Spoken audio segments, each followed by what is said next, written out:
قل للذي يسعى لإرضاء الإله اسلك طريق المصطفى خير الدعاء يا أسوة الداعين يا خير الورى يا قدوة الهادين يا علم الهدى ما كنت فظا أو غليظا بينهم وبرحمة من ربنا تهدي. بسم الله الرحمن الرحیم. الحمد لله وحده والصلاة والسلام على من لا نبی بعده و بعد. خدمت تک تک شما عزیزان و بزرگواران عرض سلام و ادب و خسته نباشید دارم با برنامه دیگر از سری برنامه‌های با دعوتگران در خدمت شما عزیزان هستم و در نخست خدمت جناب استاد گرامی استاد محمد باقر سجودی که البته در دومین قسمت این برنامه با ما حضور دارن بار دیگر خدمتشان عرض سلام و ادب و خوش آمدید میگم. منم مجددا خدمت شما سلام عرض میکنم و همینطور خدمت بینندگان بسیار عزیز شبکه وصال حق. سلامت باشین جناب استاد. البته ما اولین قسمت برنامه را شروع کردیم و در ارتباط و معرفی شخصی شما یا بگیم شناسنامه و همچنین دوره دانش آموزی و دوره تحصیلاتتان و همچنین دوره کوتاه کاریتان اشاره کردین شما و گفتین که در سال 1362 از ایران خارج شدین و به دلایل خروج و هجرتتان از ایران نیز در برنامه گذشته اشاره کردین و چه بهتر است که برنامه را از اینجا آغاز کنیم که البته هجرت خودش یک سلسله مشکلات و دشواری ها را به همراه داره و راه هجرت فکر کنم راه هموار نیست، مشکلات و دشواری هایی داشت. شما با چه مشکلات در دوره هجرت مواجه شدین و دست و پنجه نرم کردین؟ بله، مجددا شکر خدا رو میگم که در شهر پیامبر صلی الله علیه و سلم در خدمت شما هستم. اما جناب استاد صیقل به نظر من قبل از اینکه مشکلات هجرت رو بگم خوب است از نعمت‌های هجرت بگم. من میگم از شما اصلا بپرسم، شما یک مهاجر هستید، تا اونجایی که من میدونم مهاجر و فرزند یک مهاجر هستید. بله. شما در برای قبل از اینکه نعمت بگم از شما بپرسم که شما در هجرت چه نعمت‌هایی دیدید؟ خدا هنوز خبر ندارم ولی مطمئنم که دیدید. آیا دیدید یا ندیدید؟ بله، نعمت زیاده در هجرت نهفته است. شما اگر سال 1362 هجرت کردین، بنده فکر کنم 5-6 سال بیش نداشتم که همراه با پدر و مادر در سال 1363 راهی پشاور پاکستان که اون وقت دارالهجره یاد میشد شدیم و نعمات زیادی به خاطر الله هجرت. بله. خب بفرمایید. نعمت زیادی دیدید، درسته؟ نعمت طبعا. بله، یعنی برای اینکه بینندگان عزیز ما که خواستن هجرت کنن نترسن که خداوند مهاجر رو، چون که مهاجر غریب میشه، از قوم خود دور میشه و تو شهر خودش بالاخره قومه دیگه، یک چیزی است. وقتی اومد بیرون تنها میشه، باز الله بهش کمک میکنه، کمکایی میکنه که انسان یعنی تعجب میکنه و شما دیگه مفصل نگفتی، نخواستی از خودت بگی چون برنامه داشت شما میمان هستین و برنامه وقتش. میگم که بیشک هر کسی که هجرت کرده امداد عجیبی از طرف الله بهش میرسه و یکی از اون امدادها این است. مثال میگم این چیزی که اصلا برای همه مردم مشکله، همه مردم دغدغه‌اش دارن، دغدغه رزقه. برای مهاجر خدا، من هر کسی که دیدم هجرت کرده رزق خدا براش آسون کرده. یک دوستی داشتم از مصر بود، در جهاد افغانستان اومده بود، وقتی جهاد تموم شد برگشت به کشورش. ما اینو گفتیم که آقای صامت هم اسمش بود، ما آقای صامت بیا، برگشته بود باز یه دفعه به دیدن ما، گفتیم که وصف العیش نصف العیش، تو برگشتی به مملکتت قاهره کشورش بود، چه دیدی، چه حسی کردی بعد از من 15 سال برگشتی؟ گفت والا خب آدم میگه همون خیابونا رو دوباره میبینه، فامیل میبینه، خاطرات زنده میشه. گفت ولی یه چیزی بود، گفت در دوره هجرت با اینکه کشور پاکستان کشور فقیریه دیگه، هم میدونیم که مردم پاکستان دنبال روزی در به در میگردن، میگه در دوره هجرت روزی میومد پیش من، سبحان الله، هر کاری دست میزدم خداوند در اون روزی می آورد. ولی میگه در قاهره با اینکه پدرم میگه آدم مهمیه، خونه زندگی از خود داره، میگه همیشه دغدغه دارم. میخوام بگم یعنی این دلیل بر چیه؟ یکی از نعمت‌های الله است. اما شما سوال دیگه پرسیده بودید که مشکلات هجرت چی بود. شما طور وانمود کردین که واقعا دوره هجرت در مشکلات هجرت مشکلات نیست، مشکلات شاید هست. مشکلات دوری از خانواده باشه. نه فقط اون نیست. یک مشکل خصوصا برای من جناب آقای صیقل این بود که من چون از مذهب شیعه برگشته بودم، کسایی که مذهب شیعه خبر نداشتن، مثلا عرب ها، پاکستانی ها، افغان ها، اینها راحت تر از من قبول میکردن که من برگشتم. اما هموطنان سنی ایرانی ما قبول نمیکردن، چون شیعه صیغه داره دیگه، معذرت میخوام، تقیه داره. بله، تقیه داره و این قبول نکردن برای من خیلی مسئله شد. حالا ما از اونها دوری میکردیم، قبول نمیکنید نکنید، شما با ما نیستید، ما که با شما هستیم. ما به اونا میگیم آقا شما که با ما نیستیم، ما مجبور هستیم این عقیده رو قبول کردم.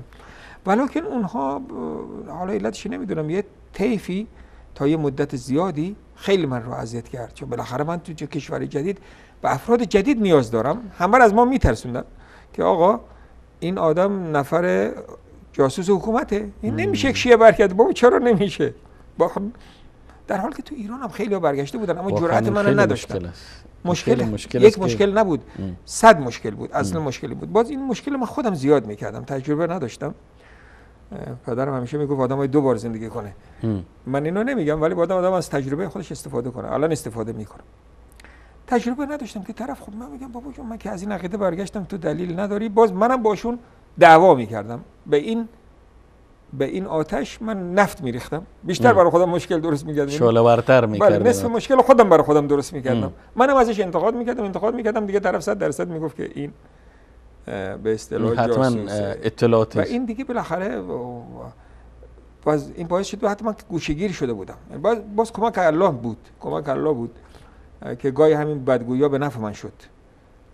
یعنی بدگویی رب ضارة نافعة. بله به نفع من شد، ولی به هر حال مشکلی بزرگی بود و به نظر من یکی از مشکلات هجرت برای من این بوده که مشکل عادی که همه دارن که به اصطلاح قومشون دوره و ولیکن دومین مشکلی که ما داشتیم این است که همین باعث شد که ما نتونستیم تشکل درست کنیم. باز یک مصیبت دیگه بود که در بین اهل سنت در پاکستان گروه ها زیاد بود. من نمیدونستم، برای من کسی که مثلا فرقی بین سنی حنفی و سلفی نبود، چون حنفی ها موحد بودن، من که دیده بودم هیچ عیبی درشون نمیدیدم. اینا در بین خود خصوصا این کسی که طبقه درس خونده ما رو از ماست میکشیدن، بین هم اختلافاتی داشتن، همونو بزرگ میکردن. اون وقتا نمیدونم چرا، حالا نیست الحمدلله. خیلی این اختلافات بزرگ بود. اگه مثلا تو با حنفی میگشتی هم سلفی آتش میگرفت، با سلفی میگشتی حنفی آتش میگرفت. باز من عقیدم سلفی بود، چون که من مذهب انتخاب نکرده بودم دیگه. من گفتم فکر کنم بیشتر اختلافات برمیگشت به ریشه بحث‌های سیاسی و حزبگرایی و مال، حتی گاهی حتی مال و سیاسی حزبگرایی هم برمیگشت. و من اومده بودم به اونجا، گروهی بودن تو هجرت، اوایل هجرت، که از احناف، آدم خیلی خوبی بودن، سیاسی کار میکردن. من آدم سیاسی بودم دیگه، میخواستم کار دعوت شروع کنم.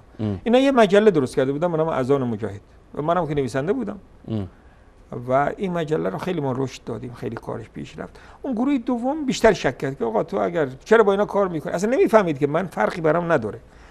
خلاصه این مشکلات اما همش حل شد، یعنی خداوند جل جلاله کمک کرد و من اشتباه خودم در اینجا قبول میکنم که باید من دعوا نمیکردم. اینو به هر دعوتگری میگم، وقتی که کسی دنبال شما افتاد، تو راه تو برو، تو با این راه هر چی بری تو رو جلو میبره، اون دیگه قدرت نداره بیاد جلو، تا یه مرحله ای میاد وایسی باش دعوا کنی، این راه رو از دست میدی. این یکی از اشتباهاتی است که من بهش اعتراف میکنم که فکر میکردم حق دارم باید دعوا کنم، در حالی که خیلی حق داره انسان. من حضرت عمر را خیلی در این چیزا قبول دارم، حرفایی میزنن که یعنی بیخود نبوده که کنار حضرت پیامبر قرار گرفته، وزیر یک نفرم شده، اون پیغمبر خیلی بزرگی، خیلی باید از خود چیزی داشته باشی. یکی از جملاتشون این است که یک مردی زنش طلاق داده بود. بله. گفت چرا طلاق دادی؟ گفت دوستش نداشتم. گفت مگه خونه همش برای دوستی است؟ مسائل بالاتری هم هست. مسائل بالاتری هم هست.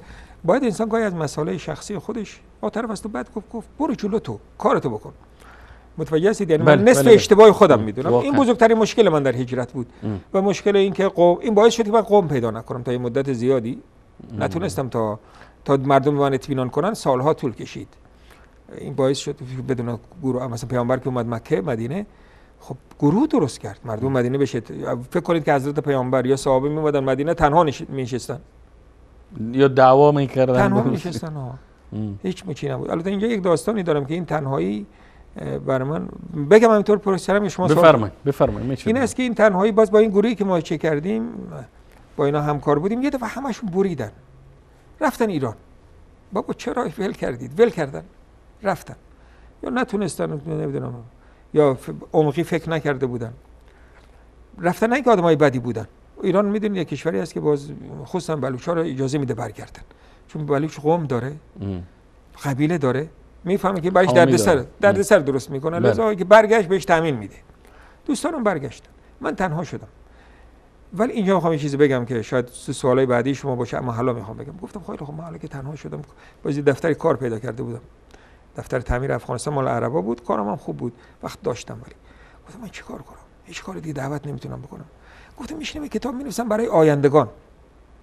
میخوام اینو بگم که چقدر انسان اگه صبر رو تعریف از خود میشه، اما تو این یک درسی است برای همه.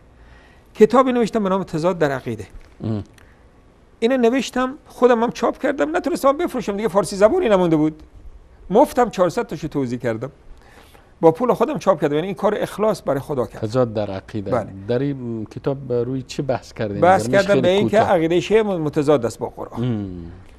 اگه قرآن عقیده شه، این چیزایی که میگه متضاد است با عقیده اصلیش.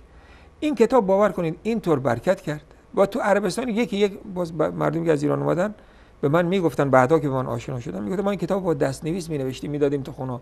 بعضی گفتن یعنی فکر کنید کتاب رو مردم دست بنویسه. خب این هم میشه یکی از برکات دوران هجرت. میشه گفت برکات دوران هجرت، ولی که فکر میکنم که این نشون برای خداوند خالص کرده بودم و برای آیندگان گذاشته بودم. باز یه روز شنیدم که عبدالله حیدری که الله حفظش کنه در مدینه بود، از اون وقت تو مدینه بود، شهر شما بود. ایشون این کتاب یک نسخهش پیدا کرده، باز یک مؤسسه 100,000 نسخه چاپ کرده کتاب رو در بهترین چاپ و بین حاجیه توزیع کرده. باز شنیدیم که این کتابی که من فکر میکردم برای آیندگان است، یک نفر به نام انتشاراتی درست کرده تقلبی تو تهران، توی کتاب فروشی ها پخش کرده. خب یعنی مردم ایران تونست این کتاب رو بخرن، چاپخانه تو تهران برده چاپ کرده، باز به کتاب فروشی ها با قیمت ارزون داده، اونم توی معرض گذاشتن توی نمایشگاه ها. این کتاب بعضی گفتن ما تو تهران خریدیم، گفتم معقول است کتاب من تو تهران فروش بره؟ منظور خداوند برکت انداخت تو اون کتاب واقعا. یعنی و همون کتاب باز باعث شد که من مثلا الان با دوستان مثل شما آشنا بشم، چون که همون کتاب باعث شد که باز من رو پیدا کنن و تونستم دعوت خود ادامه بدم. منظورم این بود. خب استاد گرامی، منظورم این بود که آدم باید ناامید نشه. بله. شما از هجرتتان فکر کنم در خلال صحبتتان به پاکستان بله. اشاره کردین، یعنی اولین بار که از ایران خارج شدین مستقیما رفتین پاکستان؟ نه، من چون که خمینی سر من کلاه گذاشته بود، گفتم حالا من سر شما کلاه میذارم دیگه. آقا شما بگین از این کلاه گذاشت. بله، اینا سر ما کلاه گذاشته بودن که خب در هفته قبل گفتم، در دفعه هفته قبل گفت، در برنامه قبلی شما گفتم. من اومدم گفتم که آقا میرم حج. در حج یعنی من با هواپیما، برخلاف همه ایرانی‌ها که از مرزها فرار کردن، من با هواپیما هجرت کردم. اونجا به من تو ایران شنیده بودم که یک سازمان وهابی، اونا میگن وهابی، من میگم وهابی حرفشون توحیدیه، به نام رابطه عالم اسلامی است. اومدم به اینجا به اینها به اصطلاح گفتم که من از عقیده شیعه برگشتم، خدا خیرشون بده. اینا عربا باور میکردن، اما ایرانی خود باور نمیکردن و اینها دیگه ترتیب کار رو دادن و ما ترتیب چیزی شد. گفتم من میخوام برم پیش مجاهدین افغان. اون وقت افغانستان مجاهدینش در دنیا معتبر بود. حربش سازمان ملل جنگش رو قبول داشت، 207 کشور رأی میدادن که روسیه شوروی جنایتکاره، جنگش مشروع بود. مجاهدین افغان دیگه یک نامی داشتن. دوست داشتم که هم زبان منم بودن، دوست داشتم برم اونجا و خداوند منو برد با افغان آدم در پاکستان. در پیشاور. خوب استاد، البته به یکی از درس ها شما اشاره کردین و میشه که بگیم یکی از برکات دوران هجرت که نوشتن کتاب تضاد در عقیده بود. چی درس های دیگر شما از جهاد افغانستان آموختین؟ سوال سختی پرسیدید، ولی ما تو شهر پیامبر هستیم، بعد نبودیم، من باید هر جا حق آدم بگه. درس بزرگی که ما توی اونجا آموختیم به نظر من این بود که بگم دیگه. به نظر من پولی که اومده بود چون میدونید مردم دنیا کمک میکردن، همه، نه فقط عرب ها، ژاپنی هم کمک میکرد، آمریکایی ها کمک میکرد. و فتنه امت محمد صلی الله علیه و سلم مال است دیگه. این مال و گرفتن این منابع مالی باعث میشد که این افغان ها با هم، خصوصا دست پاکستانیان بود، پاکستانی از اون یک سهم بزرگی میگرفتن. بله. پاکستان یک دفعه کشوری زیر و رو شد. پاکستان به خاطر جهاد افغانستان، این مردم به من، اونایی که ایرانیایی که قبل از من اونجا بودن میگفتن اون مردم همه درشکه دارن. آخرین مدل پیشاور پر شده بود از ماشین ها. حتی زن سفیر افغان آمریکا گفت من چند سال قبل اومدم همه واکینگ بودن، همه با پا راه میرفتن، حالا میبینه همه سوار ماشینای آخرین سیستم شدن. پول زیاد باعث شد که آدمای غیر مخلص هم بیان. اون کسایی که مثلا خب غیر مخلص باور نداشتن، خب جای پول بود، لذا این جهاد اینا خراب کردن دیگه. باز دیگه مشکل در اینجا به نظرم جهاد رو پول خراب کرد. یعنی مردمی که داخل بودن، من که یه دفعه دو دفعه داخل رفتم، یعنی صحبتایی که میشنیدم مردم اینقدر مخلص بودن، متوجه هستید؟ بله. و اون اخلاص بود که یعنی شوروی رو کی میتونه شکست بده؟ متوجه هستید؟ کی میتونه شوروی اصلا در خوابم نمیدیدن. ولکن من به نظرم بزرگترین چیز همین پوله. و این چرا حالا این آدمو خراب میکنه؟ اینم بگم دیگه. بزرگترین درسی که آموختم، حالا من میبینم رهبران افغان یکی بعد از دیگری مردن دیگه. استاد ربانی، محمدی، گیلانی، مجددی، بالاخره 7 تا رهبر مجددی تا حال زنده است. به هر حال شب مرده است، آخر عمرشه. بله. من میگم علتش این است که به نظر من شما باید همیشه در این فکر باشیم که ما یه روزی از این دنیا میریم. بله. اگر بخوایم که این راه خراب نشه، این راه دعوت ما، باید، من فکر میکنم بزرگترین چیز این است که دائما باید دوستا به همدیگه تذکر بدن که آقا من و شما رفتنی هستیم. این تذکر خیلی کم بود. هوشیار اون است که همیشه به آخرت خود تذکر بده، به مرگ تذکر بده. این در بین مجاهدین افغان کم بود. البته طبیعتا انسان دوست داره زندگی کنه، ولکن یک مجاهد باید همیشه بدونه که فردا شاید زنده نباشه. متوجه؟ به نظر من این نکته ضعفی است که همه ما مسلمان‌ها داریم و در اونجا برجسته تر نمایان شد چون پولم اومد.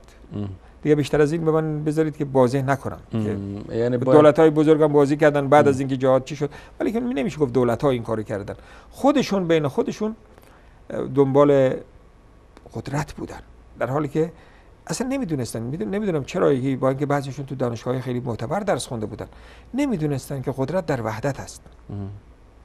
یعنی استاد، من سوال دیگری که میخواستم بکنم که واقعا جهاد افغانستان در حالی که حمایت قریب به اتفاق جهان اسلام، حتی میگیم که به شکل متفق، یعنی کاملا اتفاق داشت جهان اسلام و حتی کشورهای غیر اسلامی در حمایت از جهاد افغانستان، یعنی باید این جهاد یک بعد از پایان یافتن جهاد در افغانستان یک حکومت الگو و نمونه اسلامی تشکیل می‌یافت. ما طوری که شما هم شاهد هستین و شما یکی از کسایی هستین که حاضر بودین در صحنه، این جهاد افغانستان به سرمنزل مقصودش نرسید و مجاهدین موفق نشدن.